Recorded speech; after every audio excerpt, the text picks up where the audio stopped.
It is pretty much that time of year. We are coming to the end of 2025. It's been an okay year for the UFC. Not as good as 2024, but a fair few things have happened and a few unexpected champions. We got JDM at welterweight. People wouldn't have thought that was going to happen. And Ilia Topuria at lightweight. Islam Makhachev currently is not a champion. So let's get underway. Predicting every UFC champion by the end of 2026. Flyweight, Tatsuro Taira. The reason I'm making this pick is not because I think that Pantoja is going to lose. I think he's going to move up a weight class. And as we've seen with the way that the UFC are handling that situation at the moment, they will have to relinquish the belt. So I think Pantoja vacates the belt after beating Joshua Van, and then he will move up in his next fight to fight Merab at some stage in 2026. Pantoja leaves the division, and then we have either Manel Cap versus Tatsuro Taira, maybe Joshua Van, but I got a feeling that Joshua Van is going to lose to Pantoja.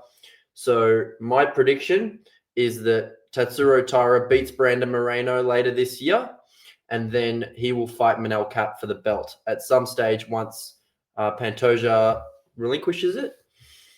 But it's a tough one. But I like Tatsuro Taira at the moment. I think he was this close to beating Brandon Royval, and he looks good. He's a young, hungry contender, and I feel like he's getting better. He was 23 years old when he lost to Royval. He's going to be 25, 26 by the time he fights for the belt. So end of next year, we will have Tatsuro Taira as the champion, and he might end up rematching Moreno or Joshua Van at the end of 2026. He's not the most active flyweight, but I think once Pantoja leaves the division, he's going to be the best one. Moving on. Bantamweight, we got Umar Nurmagomedov to end the reign of Merab Dvalishvili. So here's what's going to happen with Merab.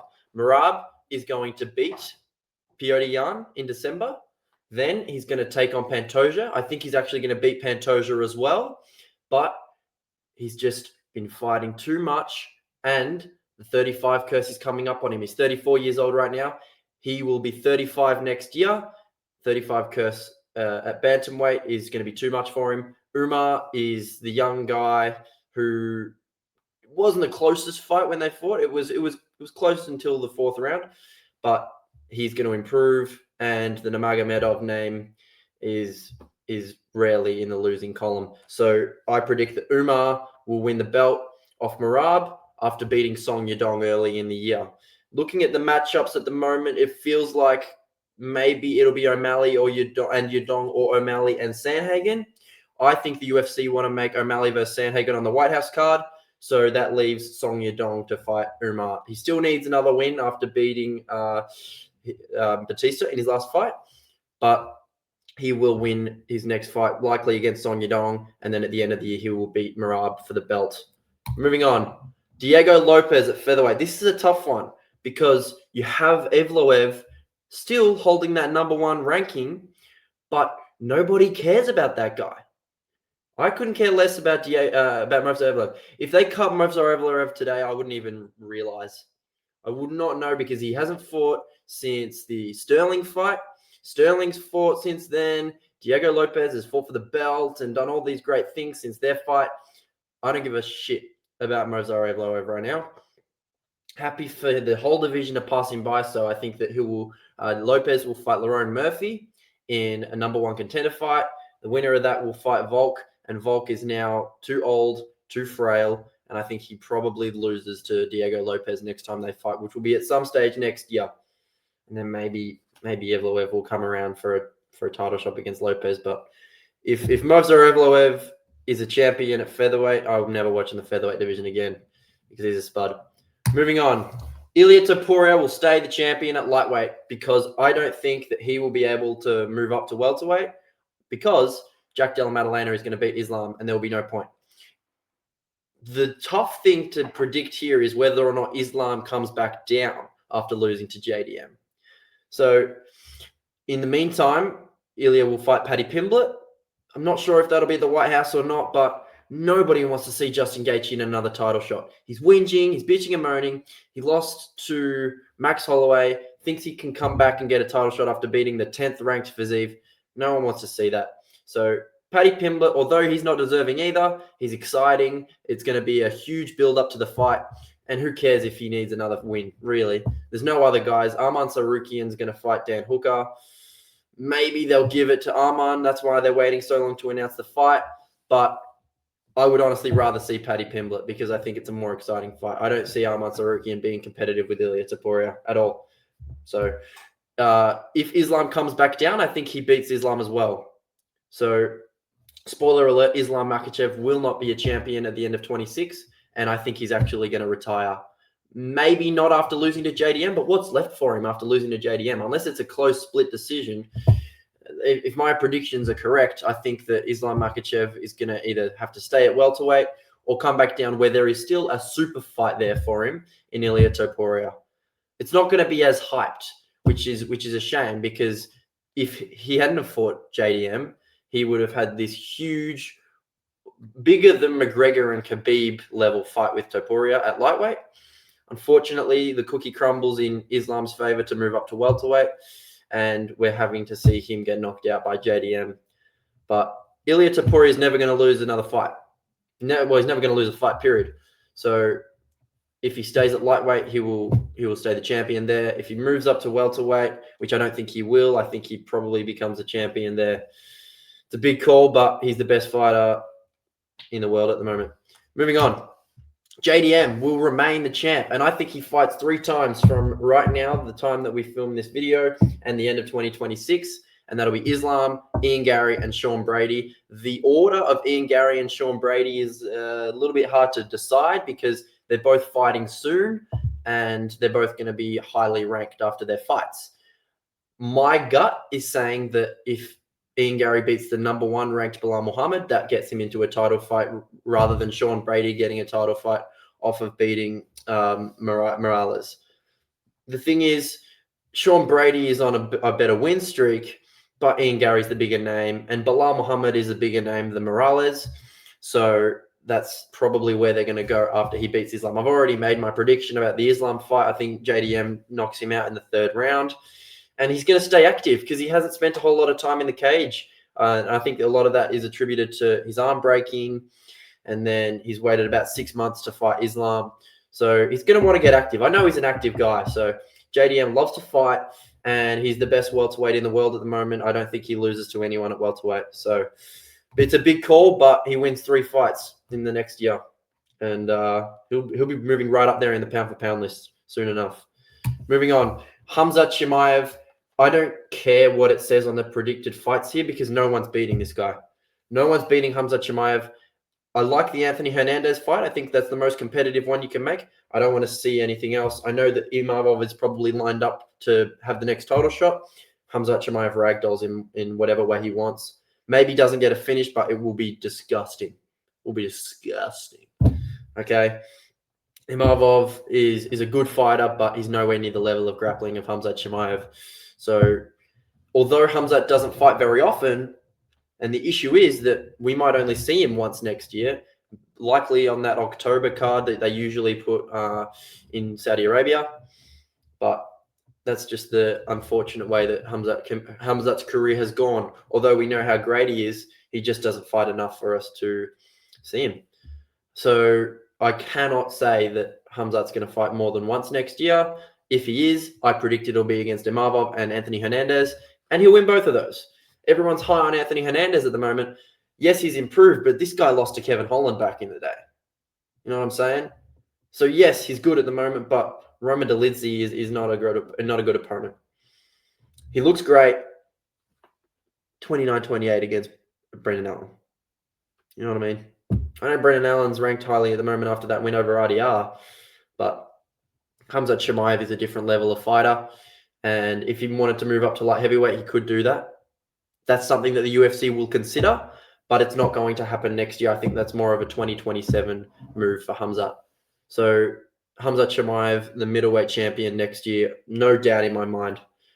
Next up, Alex Pereira at light heavyweight. This is a really tough one to call because they might want to move him up to heavyweight after he beats Olberg.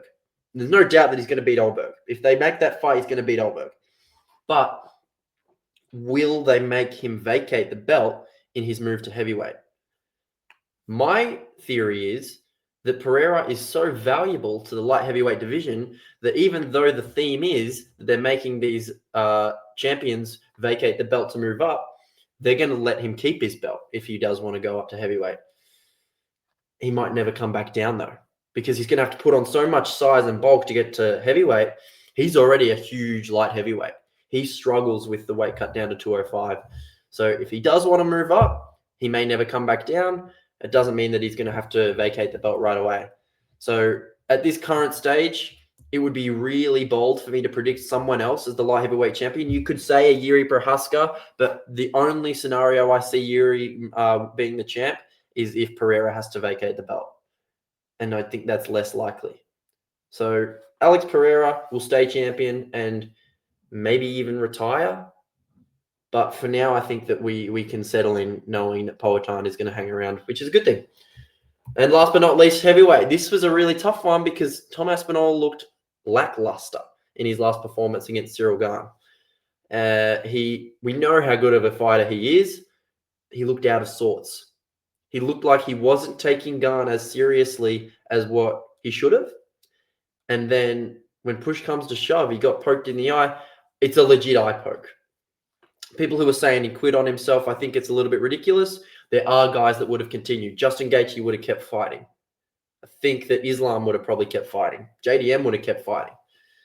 But that fight wasn't going well for Tom at the time. Doesn't mean he's losing the rematch. I think he's going to make the right adjustments. He's going to come in hungry and ready to take Gane's head off. So I'm not worried about Aspinall, and he beats Pereira if Pereira moves up, in my opinion. Still the best heavyweight in the world, despite what's happened recently. I haven't really lost faith in him. His hype has died down a little bit, but he's still right there and about in regards to the heavyweight division. So he'll probably reign there for a lot longer. The issue is his activity. Much like Hamza Chimaev, we just don't see him in the cage a lot. And attribute that to John Jones, 100% attribute that to John Jones, because that was BS what happened there. But yeah, I would like to see some activity out of him, but the reality is UFC fans don't see a lot of heavyweight title fights. Going back, we had the last one, which was called off in the first round because of an eye poke. Then you think about Curtis Blades, Pavlovich, and then the John Jones title defenses and title wins, even real heavyweight title fights.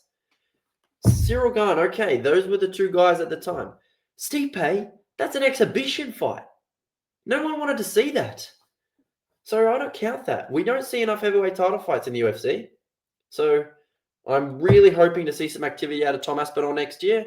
And these are the two predictions that I'm making. He might fight twice next year. Heavyweight sucks at the moment. You got Chris Barnett walking around with his whole cheeks out, mooning the crowd. Why do so many heavyweights moon? Is this just a thing? Derek Lewis mooning everyone. Chris Barnett mooning everyone. Hamdi Abdel Wahab flashing off his big breasts in the middle of the cage instead of guys getting into shape and fighting. So heavyweight's a joke.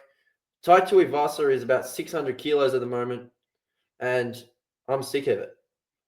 Bro, people were talking about getting rid of the flyweight division. Let's get rid of the heavyweight division. Make these guys lose some weight at least.